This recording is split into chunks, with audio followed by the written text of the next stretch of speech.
أنا كنت صاحية دايما، يعني بنام بعد الفجر، والساعة 6:30 ببص في التليفون،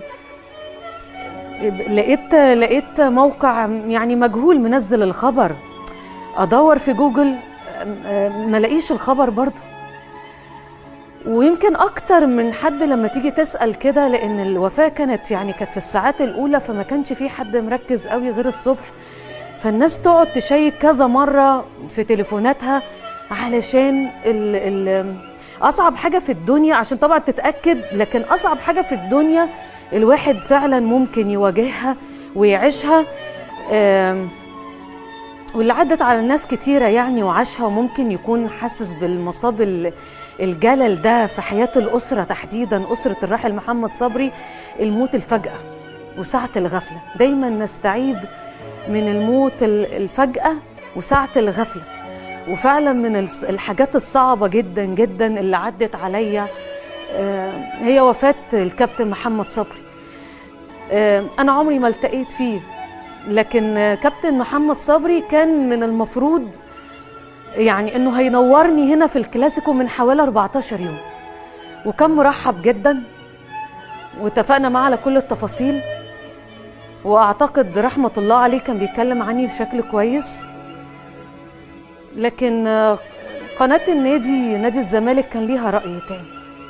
يعني قبل الحلقة بساعات مسؤولي قناة الزمالك رفضت انه يظهر هنا في البرنامج او في اي وسيلة تلفزيونية، طبعا لانه كان رحمة الله عليه أيقونة من أيقونات نادي الزمالك والقناة كمان. وحقيقي كلنا مصدومين، ولحد دلوقتي في ناس مش مصدقة النجم اللي عمره ما عمل دوشة، وكان يمكن كان حضوره أعلى من أي صوت، وكان بيتكسف قوي، وكان بيخجل يتكلم في حقوقه، ودايما كده ساعات الكسوف يخليك ما تعرفش تطالب بحقك يعني. فهو كان واحد من الناس ديت اللي اتظلم وهو عايش. ويعني كلنا فاكرين انه صبري ده مجرد يعني صفحة من صفحات جيل التسعينات، يعني لحد ما الموت يعني بيقلب الصفحة دي. وانا زعلانة عليه، كان نفسي اشوفه.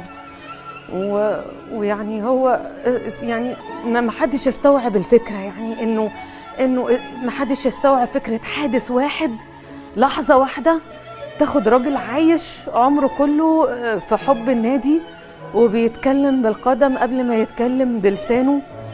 فالحقيقة هو فعلا واحد ما كانش محتاج يقول انه موجود.